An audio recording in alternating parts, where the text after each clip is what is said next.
População, conceitos fundamentais e demografia.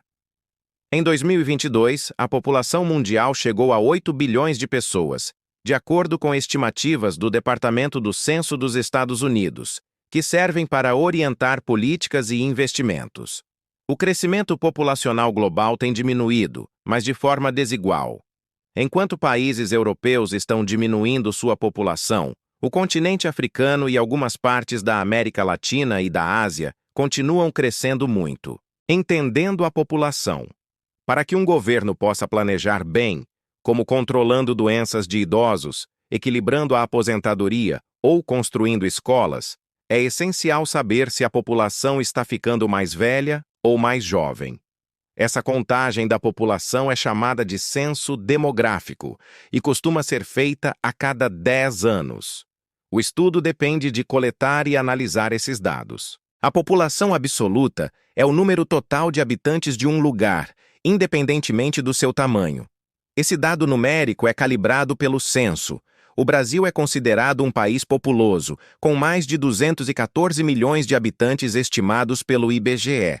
Já a China é superpopulosa, pois tinha a maior população do planeta em 2021, com mais de 1 bilhão e 411 milhões de pessoas. A população relativa, ou densidade demográfica, mostra o número de habitantes por quilômetro quadrado, comparando a população total com o espaço ocupado.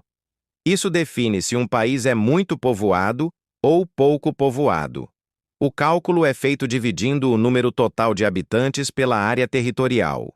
Embora o Brasil seja populoso, com mais de 200 milhões de habitantes, ele é pouco povoado, pois a densidade demográfica é pequena, 25,06 habitantes por quilômetro quadrado, e a população se concentra perto do litoral. Medidas de mudança.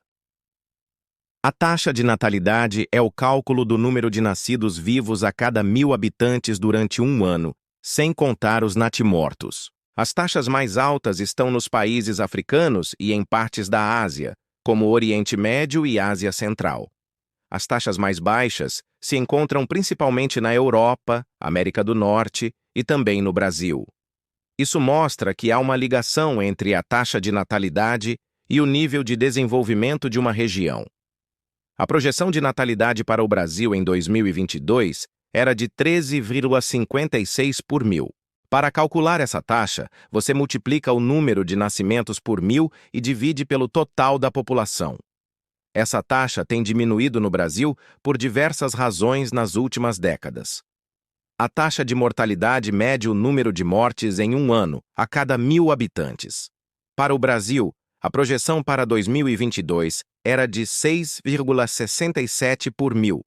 O cálculo é feito multiplicando o número de óbitos em um ano por 1.000 e dividindo pelo total da população.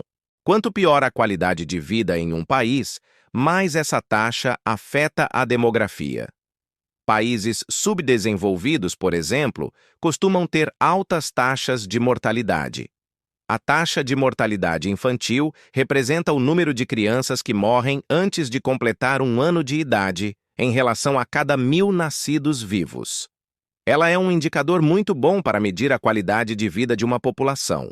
No Brasil, causas importantes de morte infantil em algumas regiões incluem desnutrição e o mal dos 7 dias, uma infecção causada pela falta de higiene em partos feitos em casa. O Ministério da Saúde mostrou que a mortalidade infantil no Brasil caiu de 47,1 por 1.000 em 1990 para 11,5 por 1.000 em 2020. O cálculo é feito multiplicando o número de óbitos de menores de um ano por 1.000 e dividindo pelos nascidos vivos. Esse dado varia muito dentro do Brasil, refletindo as desigualdades internas, com taxas parecidas tanto com as europeias quanto com as africanas. Crescimento e qualidade de vida. A taxa de crescimento vegetativo é a diferença entre a taxa de natalidade e a taxa de mortalidade, mostrando a variação de crescimento da população em um ano. Ela é muito alta em países subdesenvolvidos da África e do Sul e Sudeste da Ásia. É negativa em alguns países europeus mais desenvolvidos que já estabilizaram seu crescimento. Os países subdesenvolvidos ainda estão passando por um processo que é chamado de explosão demográfica. A expectativa de vida é o tempo médio que a população de um país vive. Ela é diretamente influenciada pelo Índice de Desenvolvimento Humano, que mede a qualidade de vida. Em países desenvolvidos e em alguns em desenvolvimento, a expectativa de vida é alta, superando a média mundial de 73 anos. Em países subdesenvolvidos, ela cai devido às dificuldades e desigualdades sociais, chegando a menos de 50 anos em alguns locais da África, como Nigéria e República Democrática do Congo. Conhecer e prever a expectativa de vida é muito importante para planejar a saúde e a previdência em uma nação. A taxa de crescimento demográfico é positiva quando a taxa de natalidade é maior que a de mortalidade.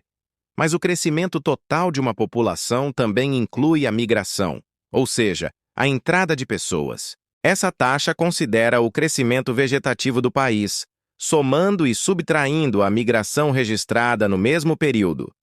Estados Unidos e países europeus atraem milhões de imigrantes e refugiados todos os anos. Pessoas de países subdesenvolvidos buscam uma vida melhor em nações desenvolvidas.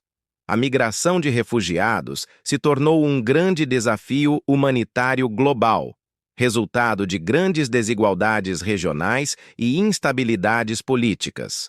A taxa de fecundidade é a média de filhos que cada mulher tem durante sua idade de reprodução, que vai dos 15 aos 49 anos. As mulheres que acabaram de completar 15 anos são contadas, mas as de 50 anos e seus filhos não entram no cálculo.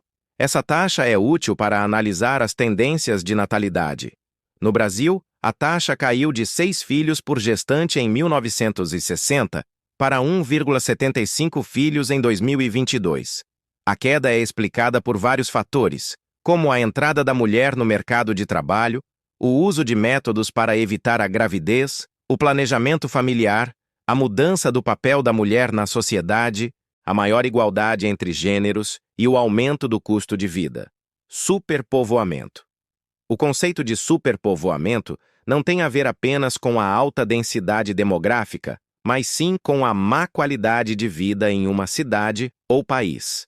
Assim, países com baixo índice de desenvolvimento humano ou grandes áreas de pobreza, onde parte da população vive em péssimas condições, são considerados superpovoados. Países pequenos, mesmo com pouca população, podem ter uma alta densidade demográfica, sendo considerados densamente povoados e com boa qualidade de vida, como Luxemburgo, Holanda e Bélgica. Portanto, superpovoamento está ligado a condições sociais ruins, enquanto ser densamente povoado é uma relação matemática. Por fim, a população economicamente ativa, ou PA, é o potencial de mão de obra de pessoas com 16 anos ou mais disponíveis para trabalhar nos setores produtivos. A PA representa a força de trabalho de uma nação, sendo a soma das pessoas que estão empregadas e as que estão desempregadas, mas buscando trabalho ou que já estiveram empregadas.